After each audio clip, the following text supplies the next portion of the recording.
So today we're going to continue with our exploration of the midline from the front to back, the central channel through our body. But we're going to explore it in relation to width, the width of our body and the shape of that width. And of course, in order to explore or to really experience the width of our body, we also need to consider the length. And in particular, we're asking the question, how do you extend out through your limbs, through the 5 limbs, through your head and your spine and through each arm and each leg, so that it's an expression of the whole of you, so that really comes from the middle of you. So that, in standing, for instance, you could bear your full weight and everything sits evenly right through the middle of the leg onto the middle of each foot. Or if it's on your hands, same thing. And same thing if you're throwing or pushing to exert force, how can it come through the center so you get the maximum result with the minimum effort? And it's a really interesting thing because it makes it, well, where is the side? Where is the center of our body? Where is up? It really makes us consider our orientation and our sense of where the front is, where the side is to how, that makes it easy or not easy in order to move. And the structure itself, our structure, it shapes the way we feel that, and it shapes the way we move. Because there's a really interesting thing when we transition, when we're on our side, and we can roll onto our stomach or we can roll onto our back. It's a turning point, and the entire organization of our body can shift in order to adapt ourselves to that new orientation. So learning to feel where the structure is, and how it's shaped makes a huge difference. So why don't we just look at some of these structures that we'll be exploring? And, first of all, the spine. Oh, let's move there. That's better. And when we consider the spine, it's really useful to consider the occipital bone here and the sacrum as being a part of that.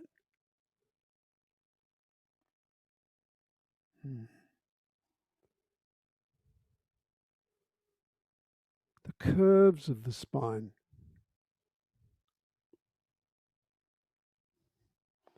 We begin life in the womb and we have what's called the primary curve. We're curled up into a ball. So we have this curve here and the curve in the sacrum and the curve around the head. Everything's folded forward. And when we come out of the womb, we develop these secondary curves in the neck and in the lower back. And, it forms a spring when we're standing. So the quality of the curves, having the middle of each curve being horizontal, for instance, makes a big difference to the way we navigate the gravitational field. And the structure of the muscle that wraps around these systems, reflects its importance. There are muscles that traverse the whole full length of the spine, from the head down to the sacrum, and there are others that, just in the middle, and others that go from the middle here up onto the head and the middle down onto the lower back, as well as muscles that, just go between one vertebra or two or three. So it's this intricate web of connections that allow all this different movement. And all of that is predicated by this delicate balance, of the skull on top of the spine. You can see here, where it sits just on here, just under the well, it's sitting on the occipital bone here, actually, but how the point of support is behind the center of gravity. And the thing we've been focusing on this last few weeks is this central channel from the front to the back, through the midline of the body. So, maybe hold the crown of your head here for a moment, just to feel, the frontal bone here, and feel that joint across here. This joint between the frontal bone and the two parietal bones, right across the top and the sides of your head. And then if you come to the spot between the parietal bones, in the middle there, feel that division. And it goes all the way back over the back of your head as well, those parietal bones, gives strength to the skull having that bone there, those bones there curved. And through the top, it's, down around here. That's where the top of that is, the top of the skull, which lines up with this central channel that goes right through here. So, and let's do that. Whoop, there we are. The occipital bone's pretty amazing anyway. Look at the floor of the skull here, supporting, that's the bone that sits, it's right under here where these two condyles are, these little bumps that point out. And there's these, in the first joint here, in the atlas here, you've got two little cups that are pointing in. And these two little bumps sit on there and they move backwards and forwards. It has this arc, in this direction. It's the same type of joint you have in the ankles and the knees. It's called a saddle joint. And comes right up to the back, the occipital bone. Pretty interesting bone. And you can see the shape of the occipital bone there, how similar that is to the sacrum. It's all these relationships through the body that are so interesting. And let's look now at the pelvis. Remember last week we were looking at the V shape, the wedge shape from the front of the teeth of both jaws back toward the ear, and how that was reflected in the pelvic bones here, down the pubic bones down to the sitting bone down here. And, this central channel through here, straight up, which goes right through the body, through the center of the shoulders and up to the top of the airway at the back of the nose there, just in front of the ears. So, but how do we get this sense of the width of the body? Because if we look from above, we have this elliptical shape of the body. We can imagine the flesh right around here. And, we have this midline through here. So the thing is, and if we look at it from below,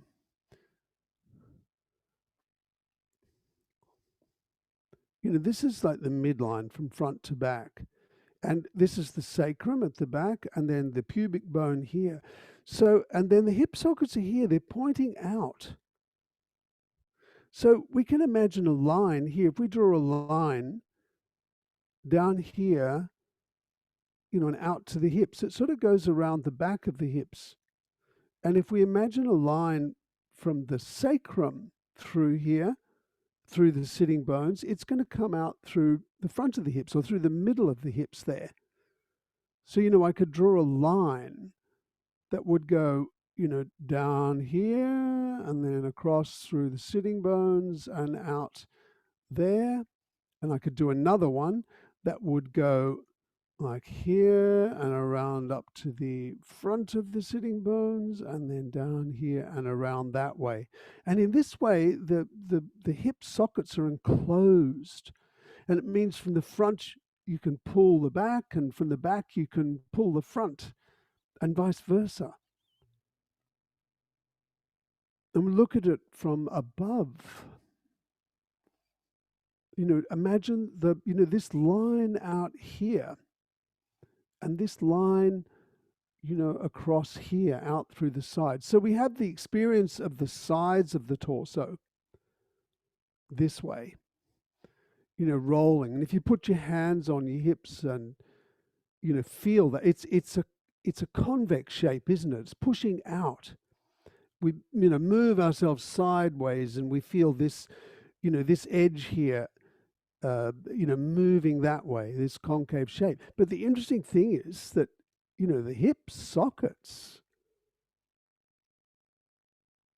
they're concave. So we have the leg joint, which sits inside this little cup in here and rotates around it. So the pelvis may be moving forward, but the leg's capable of moving in the opposite direction in there.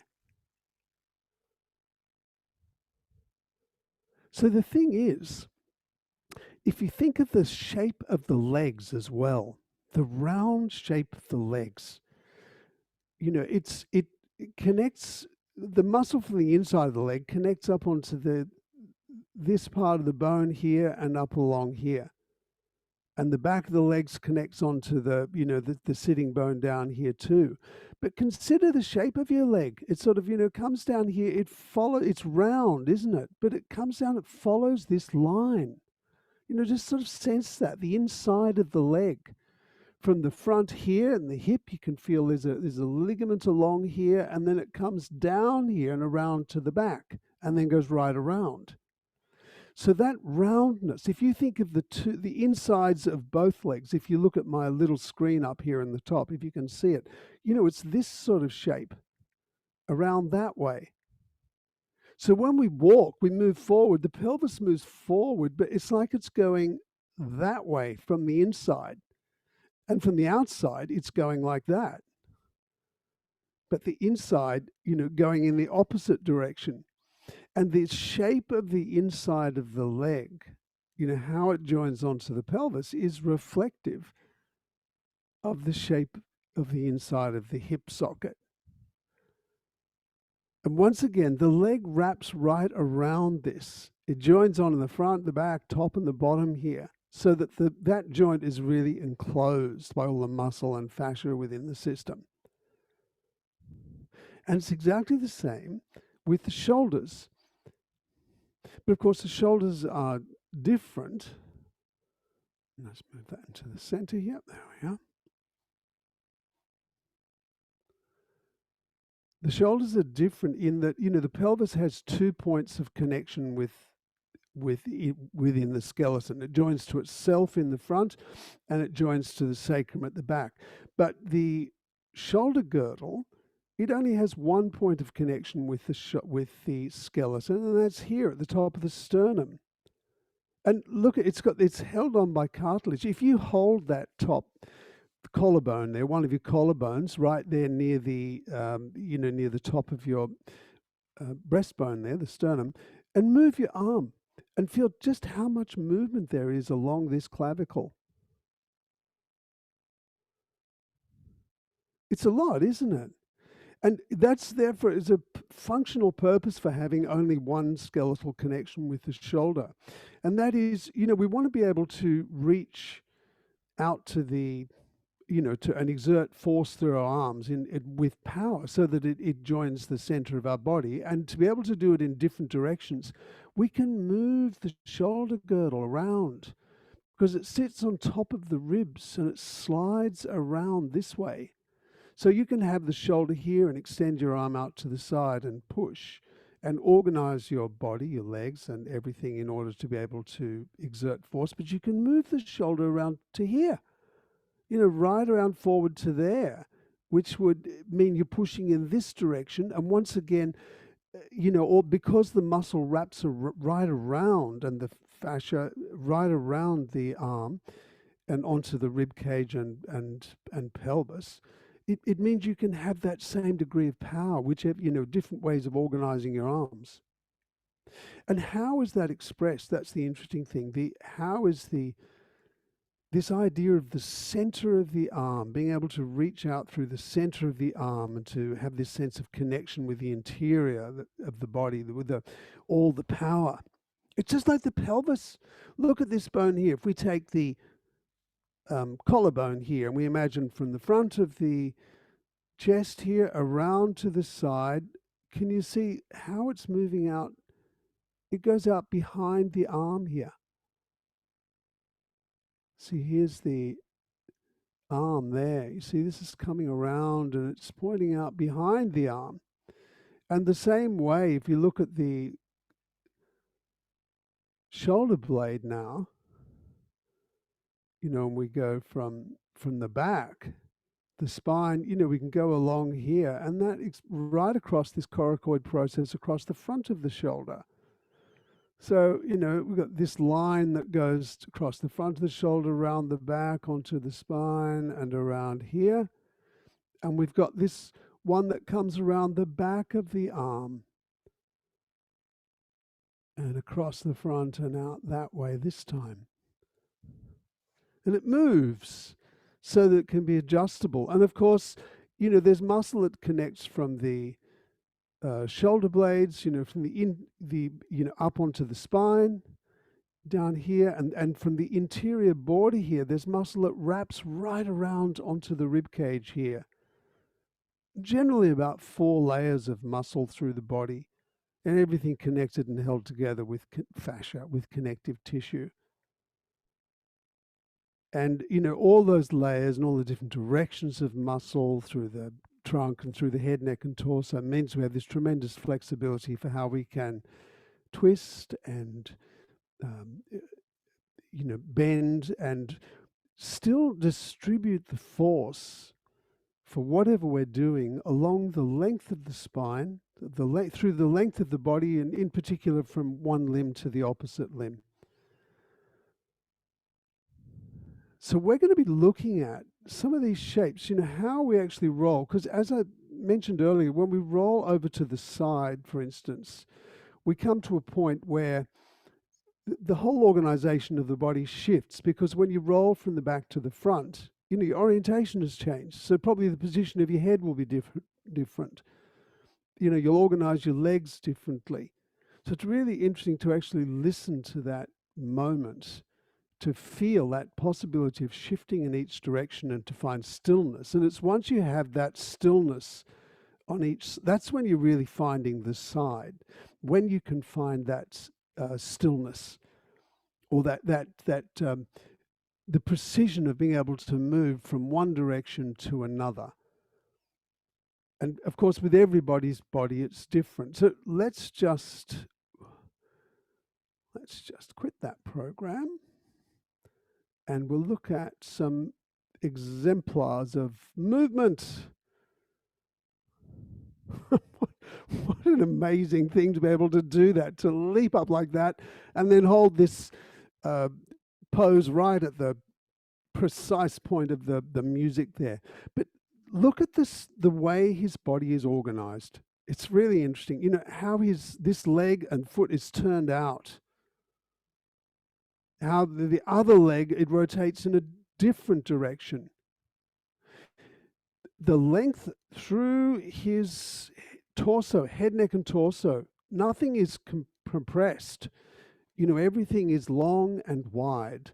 And the effect of that is that you sense, the whole of the trunk, and you sense the whole of the arm.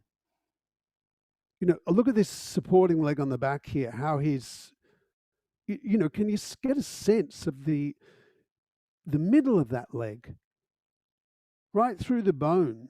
And when you're in the middle and you're not fully, the joints aren't fully extended, then you have capacity to move in many directions.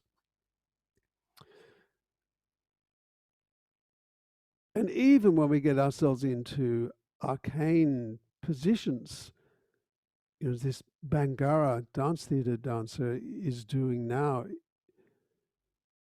you can, if you find that sense of the interior, the feeling inside through the midline of the body, and you wrap your body around that, you can still have this sense of everything being functional and beautiful. And still maintain this sense of balance. And, the center of the pelvis, organizing things. But it's, it's within our head that we sense where we're going. We determine our orientation and, what we're doing, mostly. And, these elaborate theatrical dives that soccer players do in order to try and induce a penalty. But look at the way he's using his limbs as an extension of the torso. You know, his legs. So he was able to roll and change the position of his legs and in his hips so that everything is cushioned. These are highly skilled athletes, these people. You know, the organization of their body is extraordinary. And this one here is interesting. Like, watch how his arms extend there and how he begins. So he starts with his arms extended backwards, but notice the sense of the front and the back. And, you know, through the whole of each limb. And of course, the length and width through the torso, head, neck, and torso. And nothing is unnecessarily tightened. And he's able to hurl himself up into that position there, but with a clear sense of where he's going, what he's looking at. You know, look, he's looking there. Look when he begins, where he's looking. In a sense of orientation. So, you know, it's this sense of awareness of where our middle is, from front to back, from side to side, and top to bottom, and then being able to organize ourselves around that. And then this next one, very low resolution, but the head is leading. Do you see that extraordinary sense of, you know, the sense of lifting through here, through the whole spine, and everything else goes out. And it's not, you know, the front or the back. The effort is coming from the conception. So he's not thinking of what he's got to do and doing it. He's just thinking of the music or, you know, whatever the moment is, and then going into this movement here. Is this natural flow that will occur if everything is open.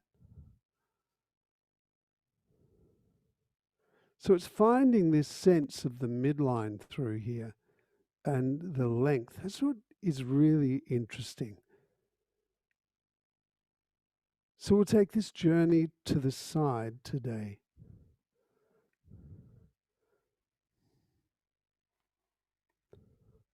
We'll take this journey to the side and see if we can find, you know, how can we move? Because, you know, dancers, they train for, was it 14 years to produce a ballet dancer? And we don't have that sort of flexibility, but each of us, in some directions, if we can maintain the length of our body and our width, then,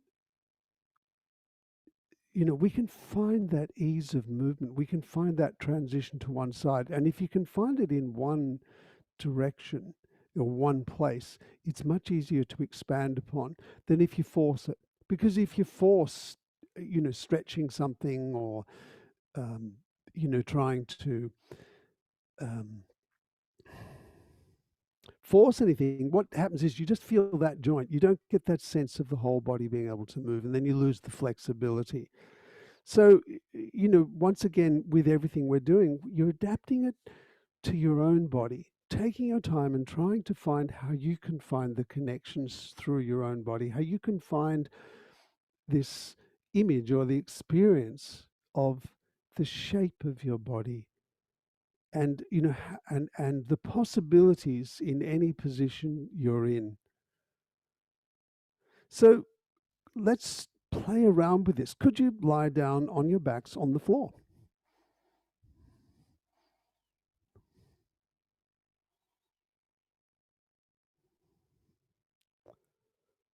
Welcome to everyone who's arrived since we've begun.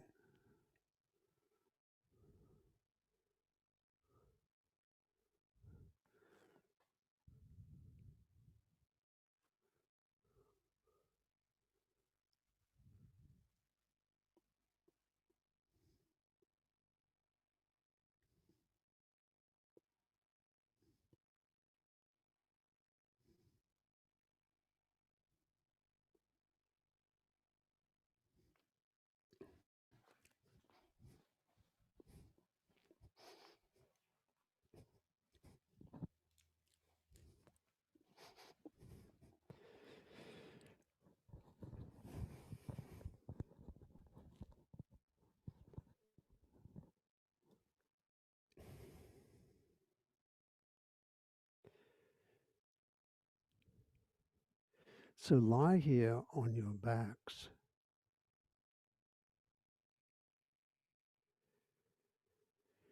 and notice that, we're like a blank canvas.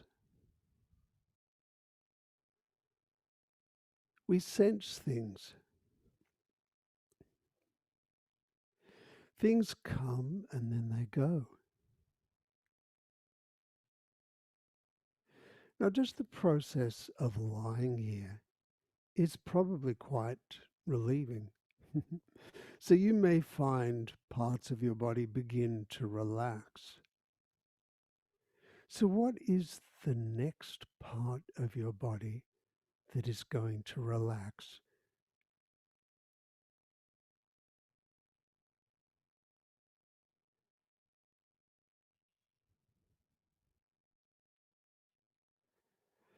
And notice that as it does relax, it might have been your leg that you felt soften.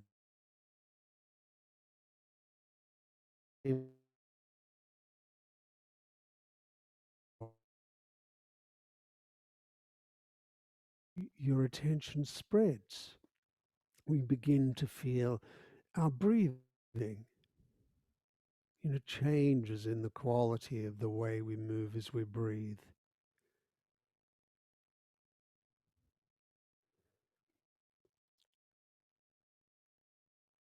And so the sense we have of ourselves and our world changes.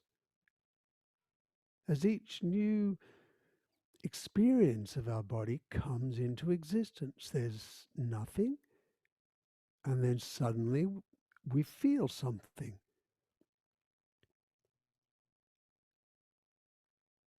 It softens. Our breathing changes. So wait and just notice what is the next part of your body that's going to soften.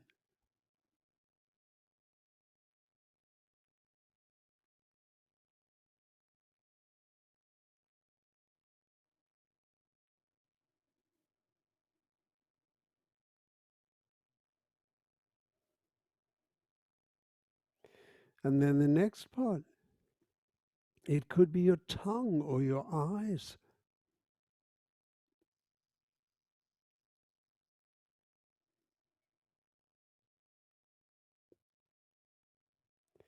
And pretty soon, as you keep watching these different parts of your body come into your awareness,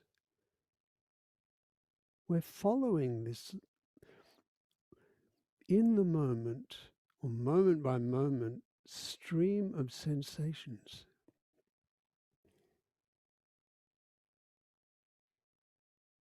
and thoughts. What is the next thought that's going to come into your mind from now?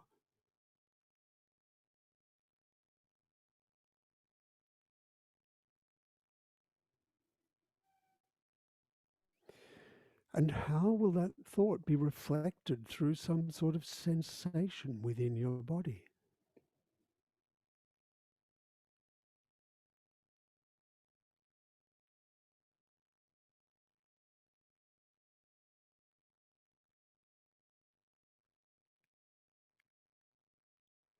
And where do you experience that relative to your midline from front to back? Place your hands on your forehead, on your frontal bone, and move them back till you come to that border, the edge of that bone. You can feel a bit of a bump that goes across the front of your skull. And that's the joint between the frontal bone and the two parietal bones. And go to the middle there, and now change the orientation of your hand so you can feel the middle of those two bones that form the sides of your head, the parietal bones. And feel that little bump, the joint between the two bones right across the top of your head.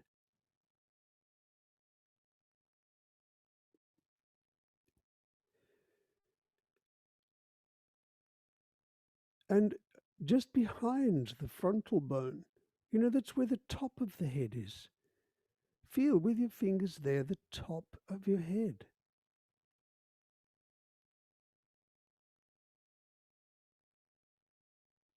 If you're going to lift up and fly off into the sky, looking straight ahead, that this is the part that would lift up.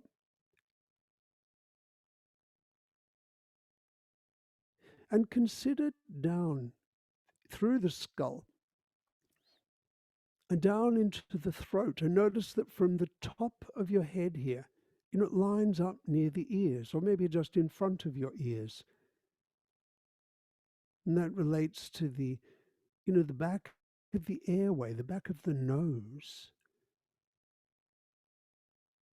And that same airway, in the throat, it's the center of the shoulder girdle, from the front of the shoulder girdle to the back, and down through the center of the rib cage, through the center of the belly, and to the center of the pelvis, which is the sitting bones. Think of that, the top of your head through to the sitting bones, to the bottom of the pelvis.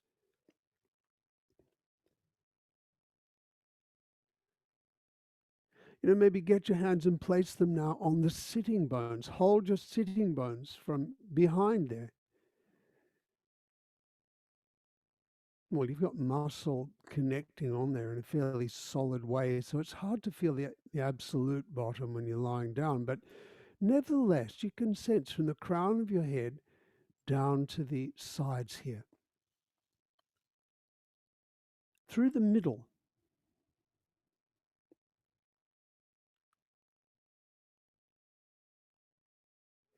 And just, you could take your hands out, have them out at shoulder width perhaps, or wherever is comfortable, and do the smallest movement side to side with your hands and your feet, your arms and your legs rolling gently side to side.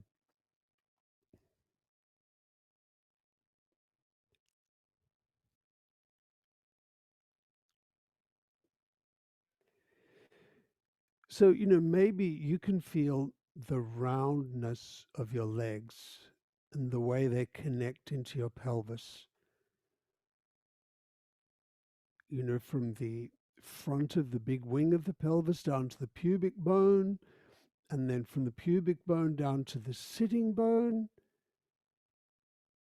and then, back around to the sacrum and out to the hip. Feel that around each leg as you're rolling it in and out, a tiny movement in harmony with your breath.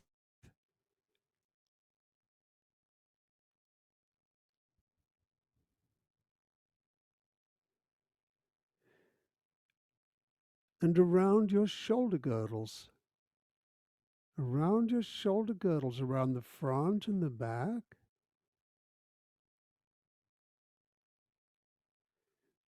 The front and back of the underarm.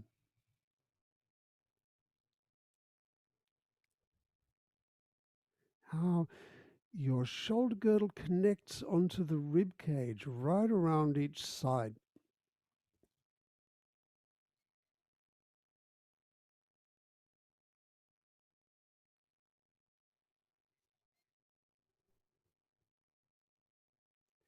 And it's this line that goes through the middle of the body from the crown of the head down to the center of the pelvic floor, this between the sitting bones.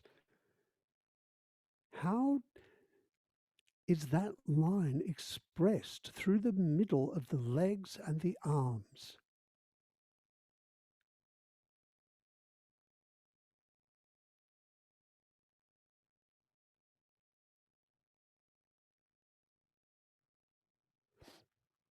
Well, perhaps consider your jaws, from the front teeth of the top and bottom jaw around to the ears.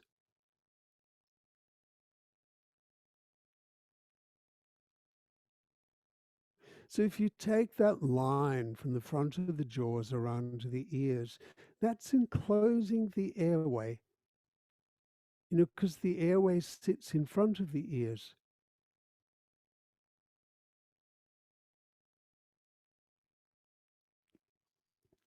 And it's the same airway that the front and back of the shoulders enclose.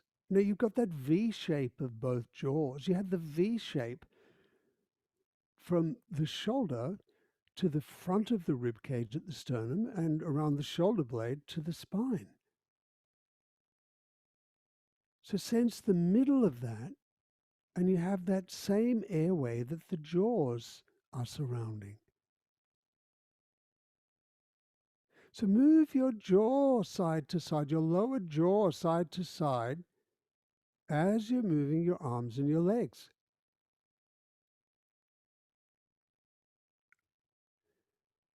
And think of the jaw right back to your ears, surrounding that airway. And the front and back of each shoulder at the sternum and at the spine, surrounding the same airway.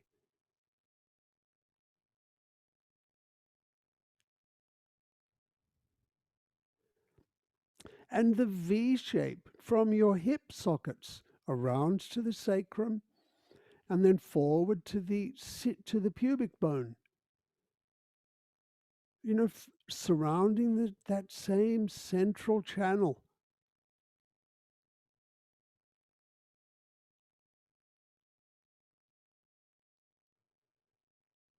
And you could think of reaching through one leg and the opposite arm.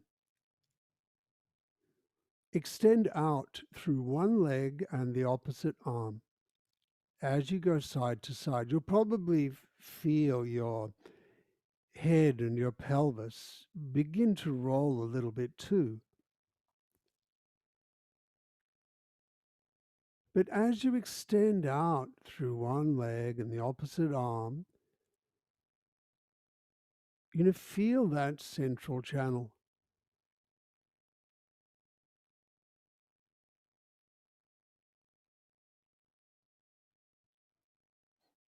Down from the top of the head, through the center of the shoulders and rib cage, down to the center of the pelvis.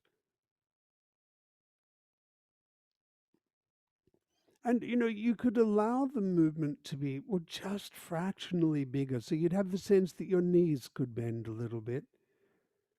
So it's as if you would be going to launch yourself off to one side. But, you're not leaping out there. It's the beginning of that movement.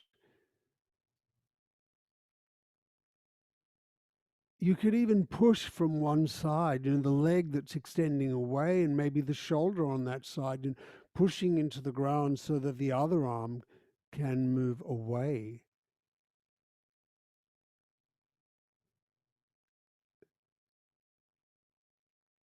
But, so you can reach through the central channel and explore how can you extend through the arm and the leg so that you have this sense of the whole of your body, the whole front, the whole back, and the whole of each side.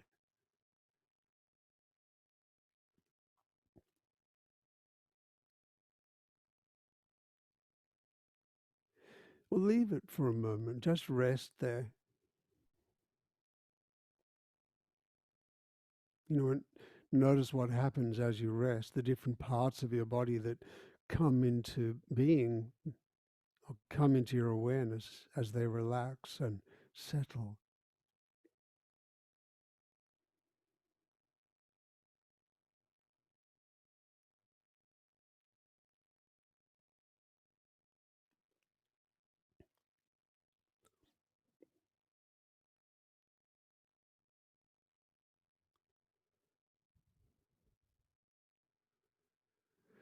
Well, lift your right knee, stand the right foot on the floor.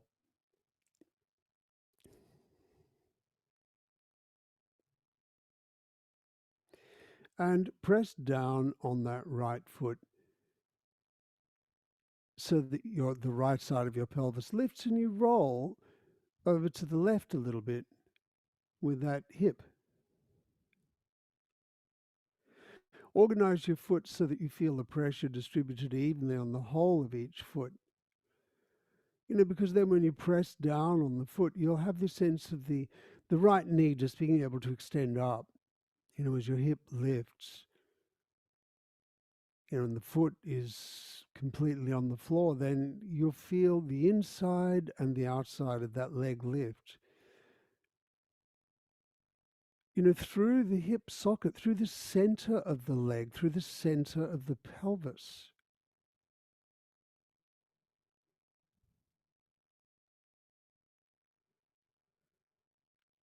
And through the center of the foot. So you feel it evenly on the inside and outside and the front and the back of that foot. Your toes and your heels could be soft.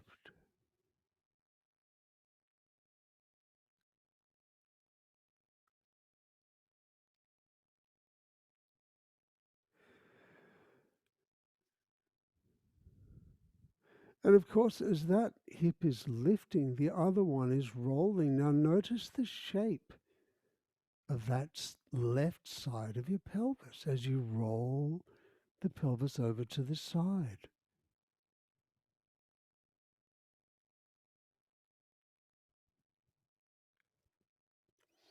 Rolling over to the side. So the side of the left hip is, that's the middle of the side. Think from the midline of your body out through that left hip and down through the left leg.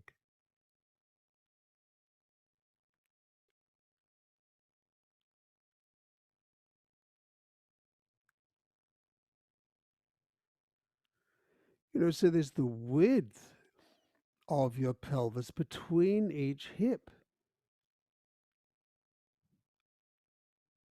And then extending out through each leg, through the midline.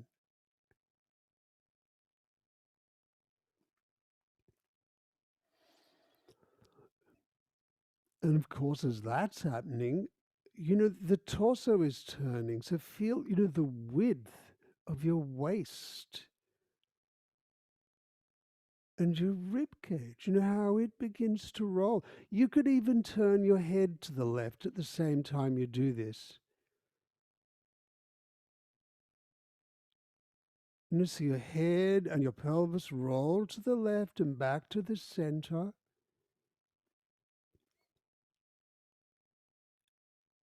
And you can feel down through the airway, through the throat, through the middle of the body to the crown of your head, through to your sitting bones.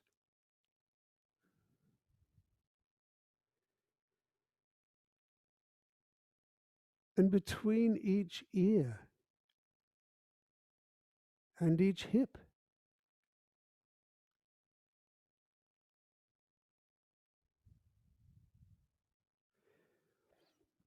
And of course, your rib cage is rolling.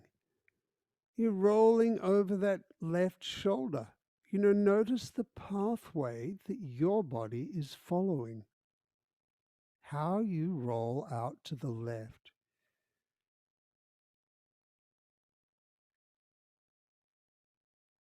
And think if you are able to, you open your fingers, you roll your pelvis over to the left, and you generate a whole lot of color that shoots out of your hand. Or maybe it's some form of life force. Notice how your arm can be open through the middle of the arm, the middle of the hand, as you move the whole body over to the side like this.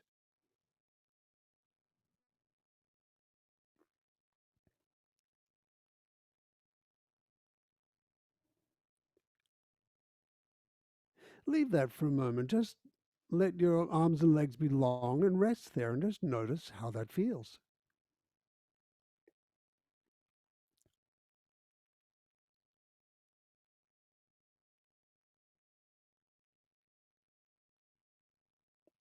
sense of the midline.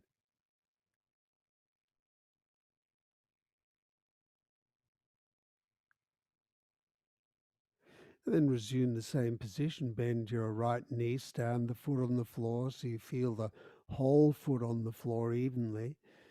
Left arm out to the side at shoulder height or wherever is comfortable. Once again, begin to raise the right hip and roll your head to the left at the same time. And this time, could you begin to move your right hand over toward the left? So you begin to roll over onto your left side.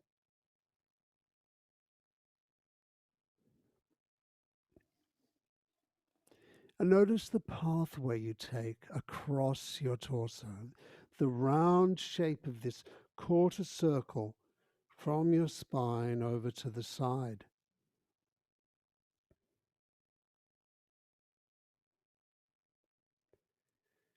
And what your arm does. You know, how do you organize your arms so that you could still have this sense of the center of the arm as you roll over?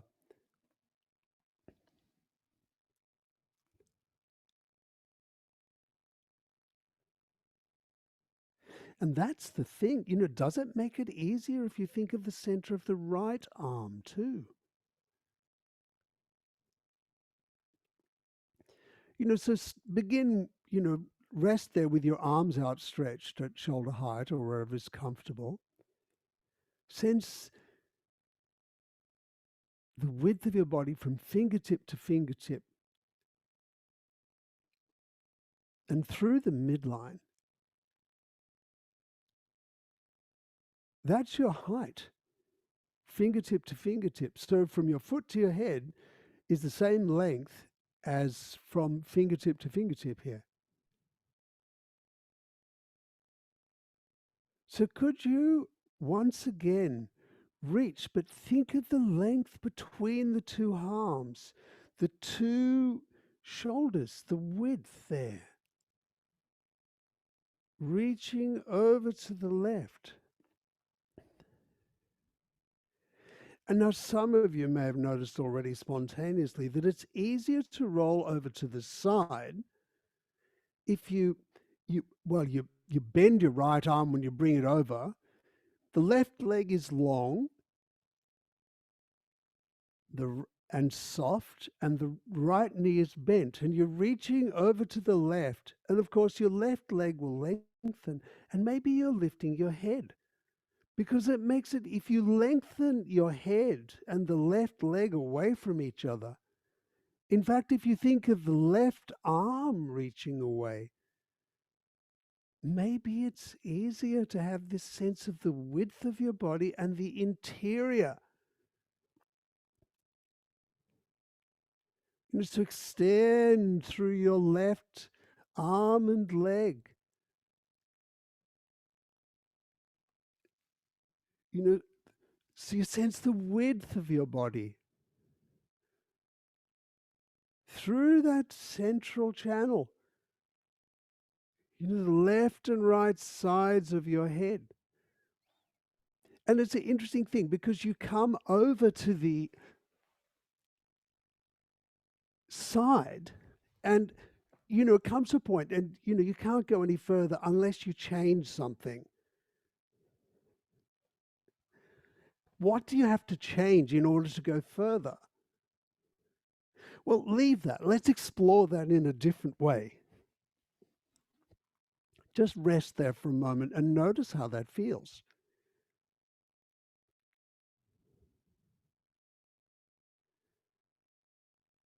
You know, what is the experience of the midline of your body now from front to back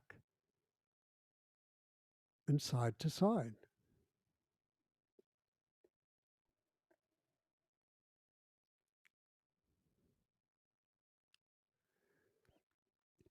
What is the experience of the limbs, you know, as being channels that can express force through the middle of, or from the middle of your body?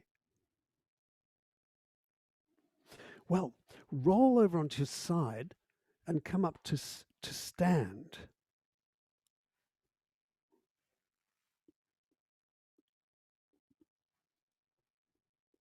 and come and stand near a wall.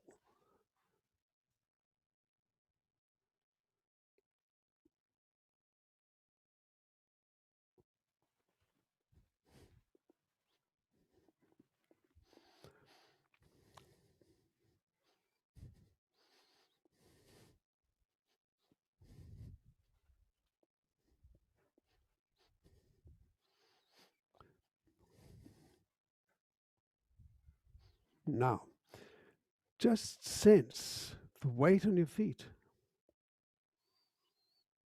Consider that midline. You could feel the top of your head, the joint between the two bones of the sides of your head, just behind the frontal bone. On, on top of your ears, or maybe just in front of the ears, it's on top of the back of the airway.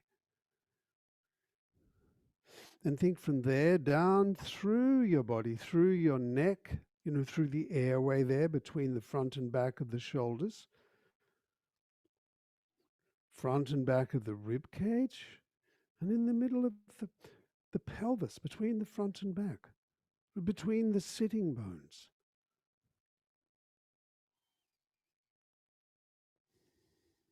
The weight on your feet. Is it in the middle? Well, come back against the wall now. Lean against the wall. Lean against the wall in whichever way is comfortable. Just notice, you may be, one hip may be away from the wall, or one shoulder may be away from the wall, or you may just feel the edges of your shoulder blades. Let yourself be exactly where it's comfortable. But notice the contact that you have with the wall and the feeling through your legs down to your feet. Sense that round connection of all the muscle and skin and fascia of your legs to your pelvis, right up to the top of the pelvis, and down, around from the front of the bony wings of the pelvis down to the pubic bone, and then down along the pubic bone to the sitting bone, and then back to the sacrum. And roll your pelvis side to side, just rolling your pelvis side to side. Across the sacrum, probably.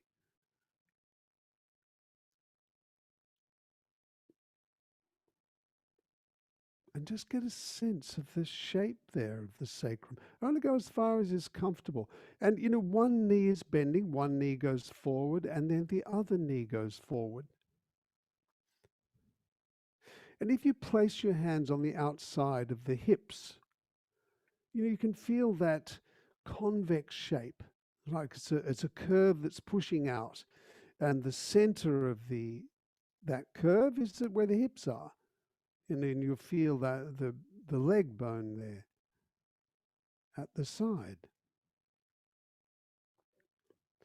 And if your knee is going forward, that means that the bone of the leg is moving in the socket of the hip. Go slowly, slowly, wander, in time with your breath. And the hip sockets are pointing out. They're these cups. Think of the curve it's making. It's a curve that's reaching, around, and it's reflective of the shape of the inside of your leg. The ball of the leg joint and the cup of the pelvis. Think as your pelvis is going forward on one side, how that cup is moving. You could do that shape with your hands. Follow the movement of the cup of the pelvis. It goes forward and out. And then when it comes back, it's going forward and in. rolling around the wall.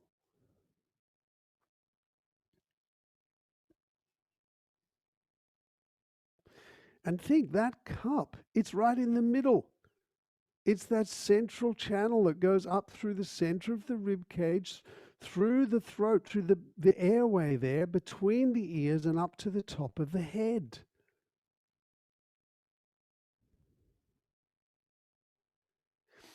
And out through that cup, through that leg, through the center of the leg bone, right down to the center of the feet.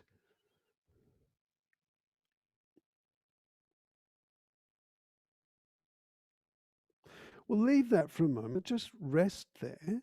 Notice how that is, what you feel now.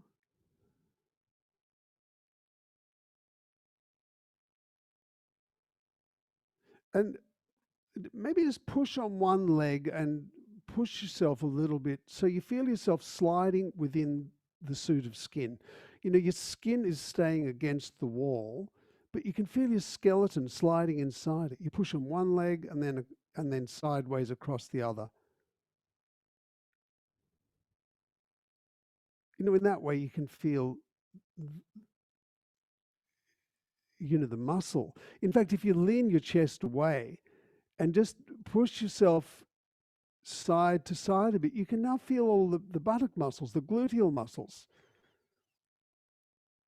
Side to side, slowly. Bend your legs are bent, and you're pushing yourself a little bit, just feeling the muscle in your pelvis.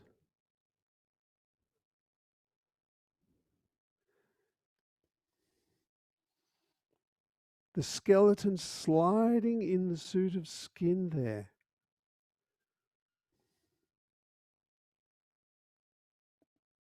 And perhaps you could imagine that you're some form of magical sea creature, and you're against a wall of a river or some sort of structure in the ocean, and perhaps the tide is moving you from side to side now. Your feet are standing on a rock or the bottom of the river, and maybe it's some sort of river or ocean spirit, or perhaps Poseidon or something, who's breathing and pushing the tide one way and then the other. And it's pushing against your body, and pushing against the middle of your body, that's your pelvis. It's pushing you over to one side, and then the rest of your body will flow along with that as you go side to side, slowly, gently.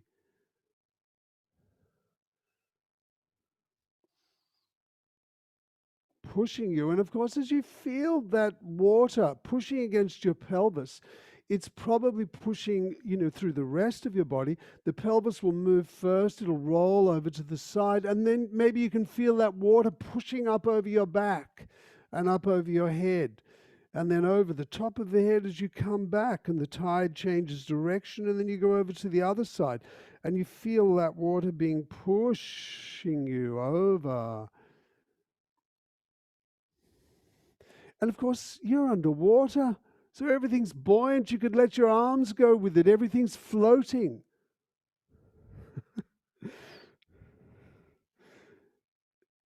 Pushed over to one side, and of course, it probably goes, in a wave. So you may feel your arms move. And it'll roll you right over to the side. You may have to lift one heel or adjust your legs a little bit to move over to that side, to let yourself be moved.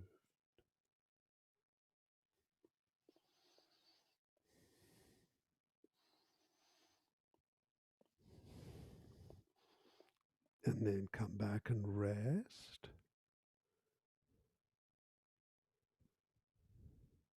Just sense how that feels against the wall.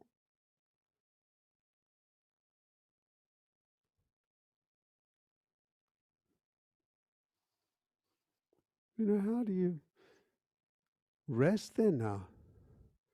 And is there more of you in contact with the wall?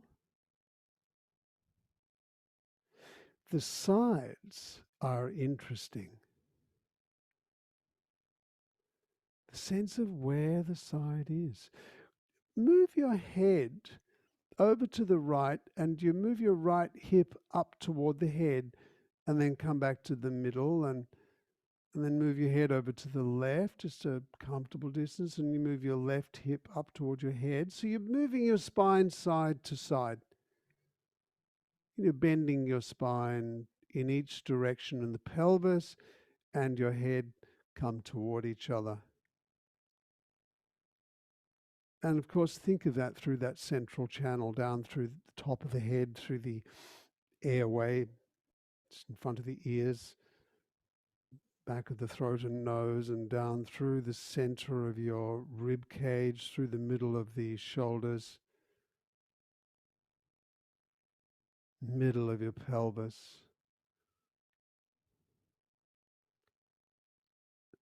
Nice. You sense the midline. You know how you can bend sideways, how you can bend sideways evenly through the whole side.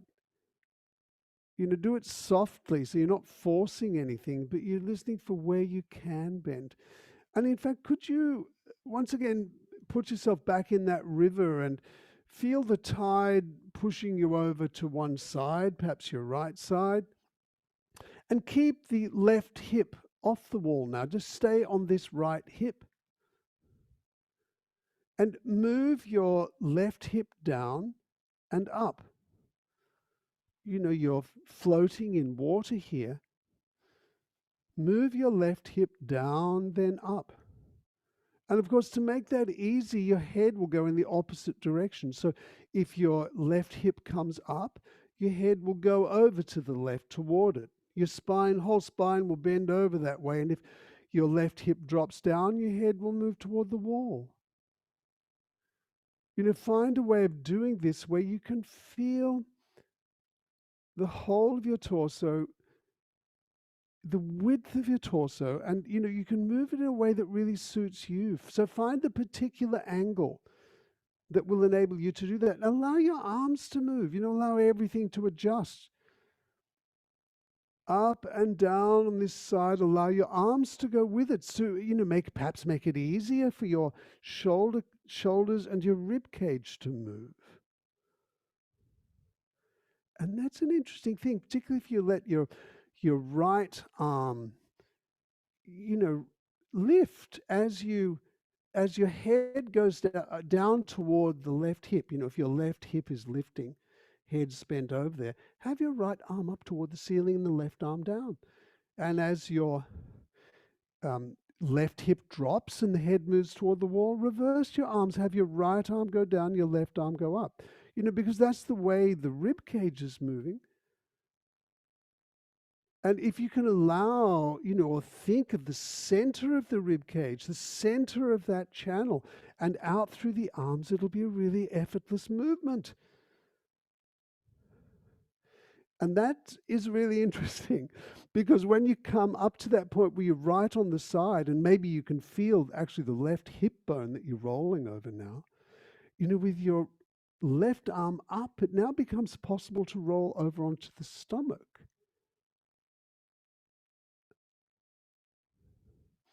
So go from that side onto your back, and then reach up with your right arm, which is against the wall, and down with the left arm and roll onto the stomach. And of course, when you roll onto the stomach, you're looking up.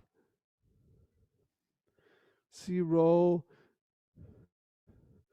you're on your right side, the right arm lifts, the left arm goes down, and you look up. Your orientation shifts when you're on the front of the pelvis to now looking up, as if you could launch yourself up into the water or into the ocean above you. And then you come back onto the side and your orientation comes down again, and you roll onto your back and you're looking forward. You roll over onto the right side, allow your arms and to lift, and you look up, and now you're oriented to go up. You're on your stomach. You're oriented to move up and come down again and rest again on your back, just resting against the wall.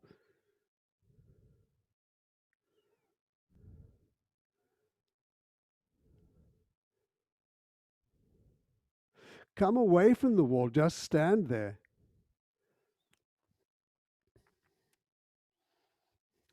What do you feel?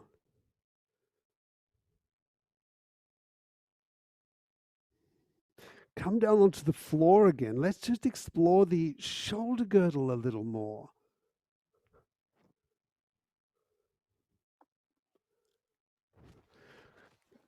So lie down on your back here. Well, just notice how it's, what is different in your sense of your body immediately.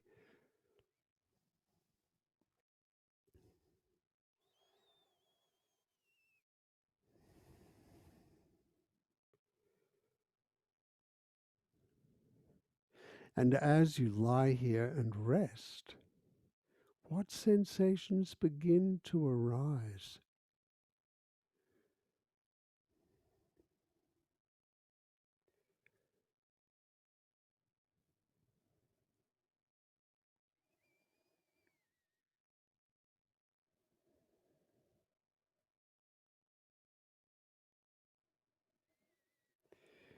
It's those efforts we don't need that after about 3 or 4 breaths, they just start to let go.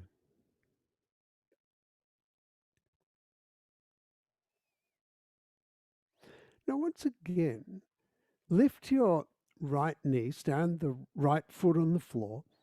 Take your right hand and place it over the top of the left shoulder. Or maybe you could feel the two bones of the shoulder girdle there, the collarbone in the front, from where it joins onto the front of the rib cage.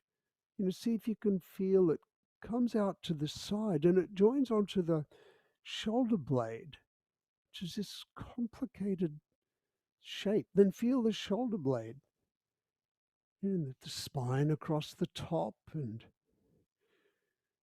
an edge down the side, protecting the shoulder joint, and then down the front of the shoulder, as if it's pretty heavily surrounded by muscle, but there's a part of the shoulder blade called the coracoid process. It's a sort of a bony bump you can press. And then leave your hand over the top of the shoulder there. And once again, press down on the right foot and raise the right hip at the same time. You're rolling your head over to the left and you roll onto the left side and feel what is happening through your shoulder girdle here. With your hand there, maybe you can get a better sense of the pathway that you're taking.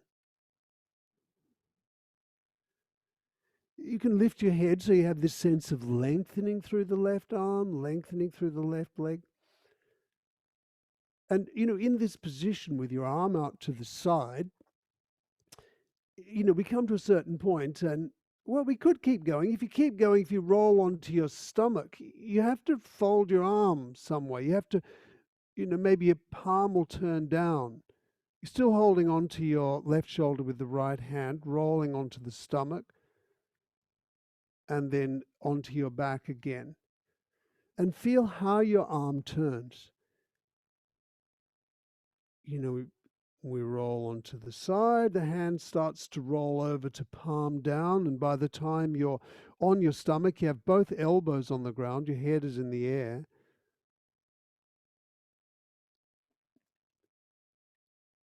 And then to roll back, your arm rolls up again. It rolls out so that the palm is up.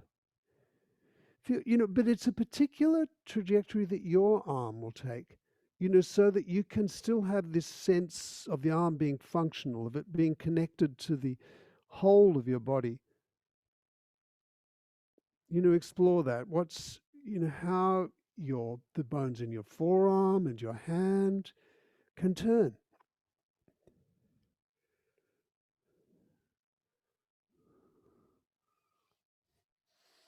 You could maybe even hold on to your right shoulder with your left hand once you've rolled over to that side, and now roll onto your back and then over to the other side. Now, this is things change a little here when you hold, because each arm is holding onto the shoulder in a different place. And your legs are probably long now, so you're rolling yourself side to side by moving both legs.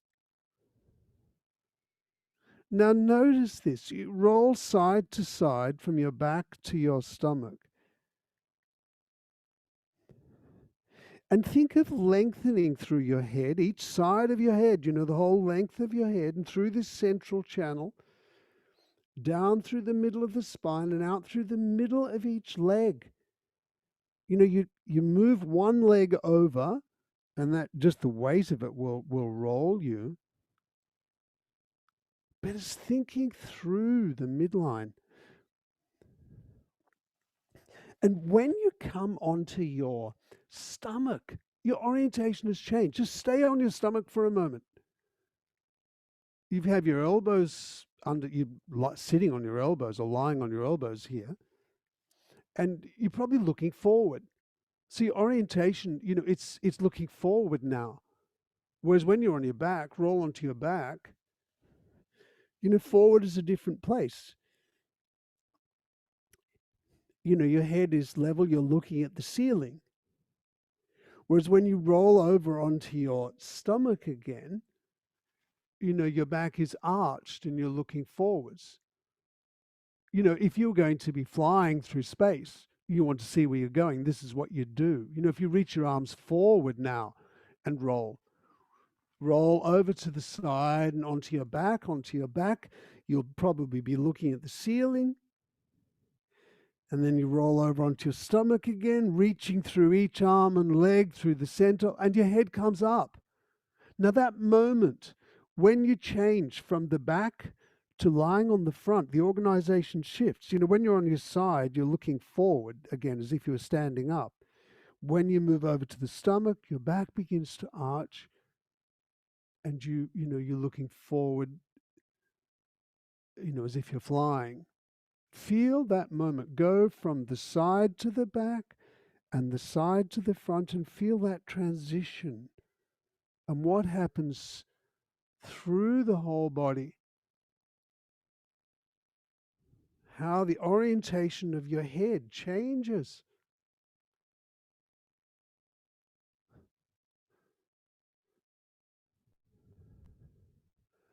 And here's the thing, how much easier it is if you can sense the length through the midline of the body. Right down from the center of the head, through the center of the shoulders and the airway, center of the rib cage and belly into the center of the pelvis, and out through the center of your legs.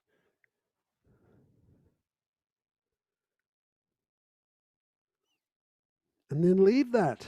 Lie there and rest on your back.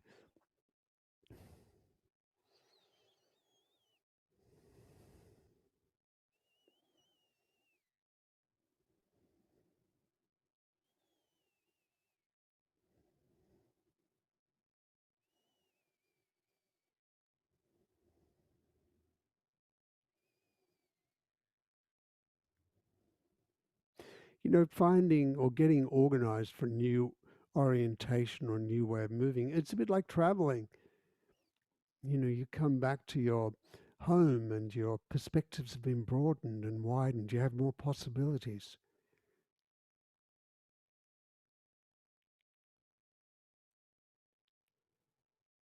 Let's come back to the wall. Roll onto your side and come up to stand again.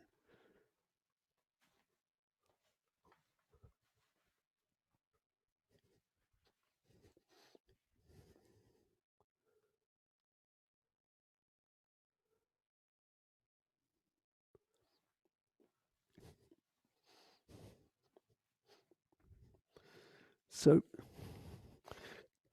Just, well, actually, just stand there first. Notice the sense of the midline from the crown of your head down through the airway, through the center of the body. The feeling through the center of your legs and arms. And maybe lean against the wall now. Notice how that is.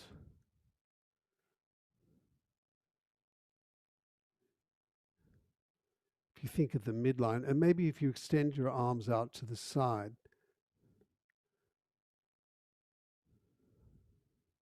and think through the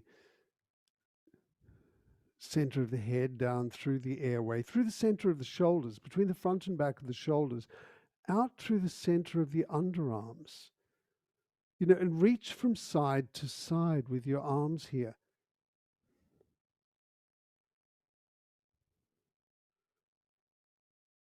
And look, you could move your legs to whatever position feels comfortable and extend with your arms through the middle. So you think of the middle of the rib cage, the sides of the rib cage, and reach in different directions. Now, in order to reach in different directions, up or down, the rest of the body has to reorganize itself. So that the the same way when we're moving one hip down, the head would move in the opposite direction. If the spine is able to curve, or if you lift one hip up, that the head will move in that direction. Allow your spine to move and your arms and legs to be able to reach. And once again, begin to move around. Now, you come around to the side of the pelvis, to continue rolling. Your orientation is going to shift from looking forward where you are now to looking up toward the ceiling. Your orientation is on the stomach. Feel that transition going from looking up at the ceiling to being on your side, where you begin to look down again as if you're standing. And across your back, your orientation is as it is in standing. You roll across to the side, you roll onto your stomach, and everything shifts. Feel, how do you organize yourself? It has to be through the whole spine. So the legs will bend in a particular way. It's not just the head going back or bending back, or the upper body, it's also the pelvis is reaching backwards. The whole body reorganizes. And if you think of this central channel, you can express yourself this way. You can find ways, explore ways of moving that, are a perfect expression of you. So I'm going to put some music on, and you could just roll in a way that seems appropriate for you, that's an expression of this music. Underwater, floating, softening.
And so come away from the wall now and stand there.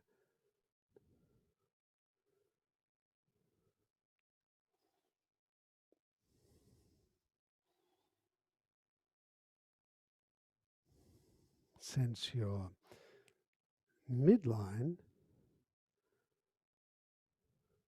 relative to the space around you.